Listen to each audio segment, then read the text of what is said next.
Petaling Authority is due to pay the next installment of about 772 million to the bondholders of Kuala Dimensi. Now, Kuala Dimensi, in developing the Petaling Free Zone, has taken bonds of more than 3 billion ringgit. So every year they have to pay installments, and they have done an arrangement such that payment from the government to KDSB is paid directly to the bondholders. Okay, so although the government owes KDSB money, is paid to bondholders because KDSB took the loans from the bondholders. So government is just paying to the bondholders on behalf of KDSB. Now the next payment due is 772 million, due in 30th June and July. So between June and July, they have to pay 772 million. Now the KDSB, for those who are not familiar, is owned effectively 70% by the BN's backbencher chairman in Parliament, Datuk Sri Tiong King Sing, who is the main contractor for Petaling Free Zone, the controversial White Elephant project, which may cost the government up to 12.5 billion. Now, despite the fact that PKA have sued KDSB for up to 1.4 billion for fraudulent and excess claims last year, the former was instructed by the Ministry of Finance to make an installment payment of 660 million in 2009 due to the fact that the former Minister of Transport, Tan Sri Chan Kong Choi, having provided a guarantee to bonds raised by KDSB. So these bonds that KDSB took from the bondholders, the investors, okay, was guaranteed, okay, by the Minister of Transport. Okay, although it is he's not allowed to do that, but he has been guaranteed by the Minister of Transport. And last year, when the payment was due, although there's a legal dispute, the Minister of Finance dictated that PKA must pay the bondholders. Now, the complication comes here. It has now been discovered that KDSB has outstanding taxes to the Inland Revenue Board amounting to 328 million, 328.4 million. Now, IRB, the Inland Revenue, Lembaga Hasil, has in its letter dated 23rd of June 2010 to PKA instructed that any payments due to KDSB must have the unpaid taxes deducted and made payable to IRB. The IRB is empowered to do so under Section 67(4) and 68(1) of the Income Tax Act 1967. Basically, this means this. It means that KDSB owe income tax money. Now, because KDSB has not paid, so income tax has gone after PKA, told PKA, look, I know you are going to pay KDSB, don't pay KDSB, you deduct the amount that is outstanding to the income tax first. Pay income tax first, then the balance only pay KDSB. But of course, they are not paying KDSB, they are paying directly to the bondholders because that was a prior arrangement. Okay? So, PKA has accordingly informed the various KDSB bondholders of its intent to withhold two payments.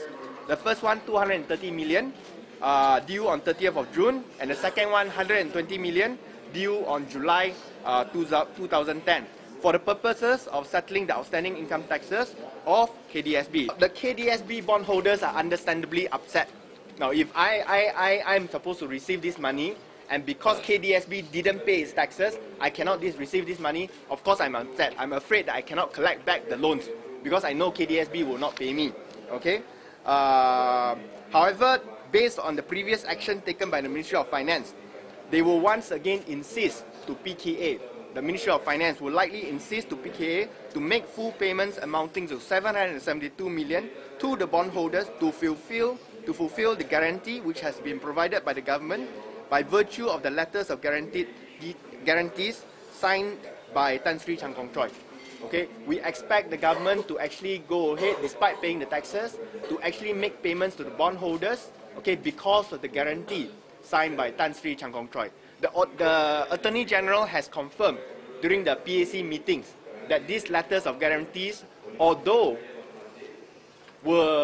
he was not allowed to sign it, but once signed, is binding on the government. This is what the Attorney General has testified in the Public Accounts Committee. So government must pay. So in such eventuality, the result will then be the perfect scam. It will be the perfect scam of the century, where IRB gets to collect its taxes, income tax gets to collect the taxes, the bondholders get to recover their investment with interest, while KDSB, okay, escapes from all its obligations without having to fork out a single cent. Okay, it will be the perfect scam. Since PK has paid IRB, on KDSB's behalf from the payments due to bondholders, IRB will not need to sue Datuk Sri Tiong King Sing and the directors of KDSB to recover the outstanding taxes. No need really, ba? So because the income tax paid, so income tax department no need to sue KDSB. At the same time, since the Ministry of Finance feels obliged to honour the dubious letters of guarantee issued by Tan Sri Chan Kong Choi, despite a 1.4 billion pending legal suit, okay, by PK against KDSB, the bondholders will get paid their dues. So bondholders will get paid. Maybe a bit of anxiety now, but Ministry of Finance will likely pay all the bondholders. Okay. Hence, there will be no need for the lenders to sue Datuk Sri Tiong and KDSB to recover their outstanding loans. Okay. The complete burden of the billions of ringgit is shifted to the hapless and helpless rakyat who are forced to pay for the follies of Barisan National Government, enriching KDSB and its shareholders, while those possibly guilty of criminal breach of trust, such as Tan Sri Chan Kong Choi, as vindicated in the Public Accounts Committee report, gets away scot-free. This is the perfect exemplification of a people-first government. So we call upon the Ministry of Finance to think clearly what it wants to do.